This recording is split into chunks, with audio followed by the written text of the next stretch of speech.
Parashat Bo, Or HaChaim HaKadosh. Voilà, on se trouve déjà à la 8e plaie. Et voilà que Paro, il veut toujours pas renvoyer le Ham Israël d'Égypte.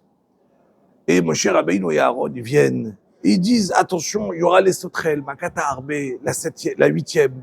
Fais attention, Paro. Et là, il se trouve, ויאמרו עבדי פרעה אליו, עד מתי יהיה לנו למוקש? שלח את האנשים יעבדו את השם אלוהיהם. Les hyènes, ils disent, les Égyptiens, les Sarim, ils disent à Paro, Aterem teda ki avda Mitzrayim. Tu n'as pas encore compris que bientôt l'Égypte entière va être détruite.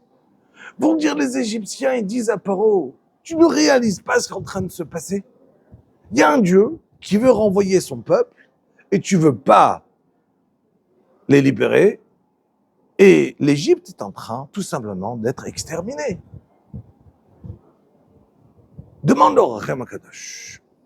Il dit, arrête, Paro n'était pas bête. Qu'est-ce qui se passe? Paro, il ne voit pas qu'il est en train de se prendre déjà 7 plaies, une après l'autre, que ça prouve combien Kadosh Baruch Hu, il dirige le monde. Et voilà que Paro ne veut toujours pas, il est en train de détruire l'Égypte. Qu'est-ce qui lui arrive? Aïm yeshote gabour ba'olam shizbol kol haraot ve'atzarot haem. Aïm y a-t-il un fou au monde qui peut exister autant fou de voir Akadosh Baruch Hu qui gère le monde, qui voit comment Akadosh Baruch Hu fait des miracles. Tout ce qui lui arrive, Dam, Tzfardea, Kilim, Arov, Dever, tout ce qui est en train d'arriver. Et quand même, il ne comprend pas, il ne réalise pas ce qui est en train de se passer. Il dit, leur HaChaim HaKadosh, en vérité, Akadosh Baruch Hu, il a fait d'une certaine manière pour le tromper. Quand Moshe Rabbeinu, il est arrivé dès le début, il n'a pas dit on veut sortir et partir. Dès le début, il y a eu, on veut partir faire pour 3 jours des korbanot à Akadosh Baruch Hu. Ah, 3 jours? Pourquoi 3 jours? Est-ce que ça veut dire que réellement, le bon Dieu, il les veut que 3 jours? Et après, il revient travailler. Ou bien ça veut dire qu'en vérité, Akadosh Baruch Hu n'est pas Chas v'Shalom suffisamment fort pour les sortir de nous. Donc ils ont fait on va dire une harama, une ruse, pour essayer de nous dire qu'ils veulent partir pour 3 jours, mais ils vont se sauver. Et pourquoi ils font cette ruse? Parce qu'Akadosh Baruch Hu, Chas v'Shalom, Afra les Poumei, il n'est pas suffisamment fort. Paro et tous ces Yoatzim, tous ceux qui venaient le conseiller, eh ben, ils ont pensé le deuxième côté. Ça veut dire que si on demande là pour 3 jours, ça veut dire qu'Akadosh Baruch Hu, en vérité, n'est pas suffisamment fort, Chas v'Shalom. Et donc, ils ont essayé de jouer un jeu. On veut sortir pour 3 jours, ils vont se sauver. Mais en vérité, Akadosh Baruch Hu, pourquoi il a fait ça? Premièrement, pour le tromper, que si tu veux pas m'écouter, tu m'écoutes pas.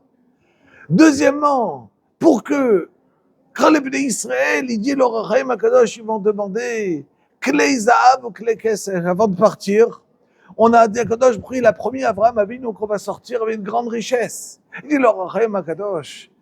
Mais si on leur disait coucou, on s'en va, on est parti. Pour quand? À toujours. Ça s'appelle pas prêter, ça s'appelle prendre. Eux, ils auraient jamais prêté.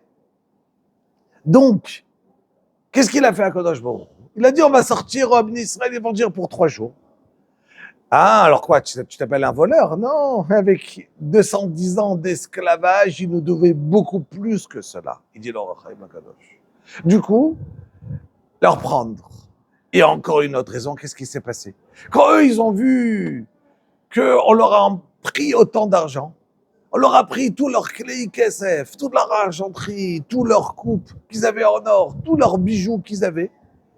Et voilà qu'ils se sont réveillés la semaine d'arriver à Parashat Beshalach. On va arriver à Kriyat Yamsouf. Ils vont tous courir après. On va dire, mais ils sont fous, qu'est-ce qu'ils courent? Il y a l'argent qui est là. Ils ont pris tout l'argent. On leur a pris, on leur a vidé l'Égypte.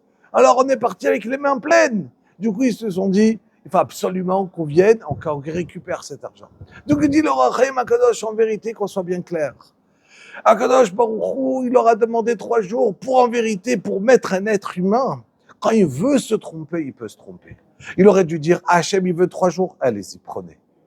Ah, mais eux, qu'est-ce qu'il a vu? Il a vu comme si Akadosh Baruch Hu n'avait pas de force. Et ce qui s'est passé, il vient, il lui dit à la 8e plaie, tu veux partir? Akasha, partez, que les hommes, pas les femmes, sans le tzon.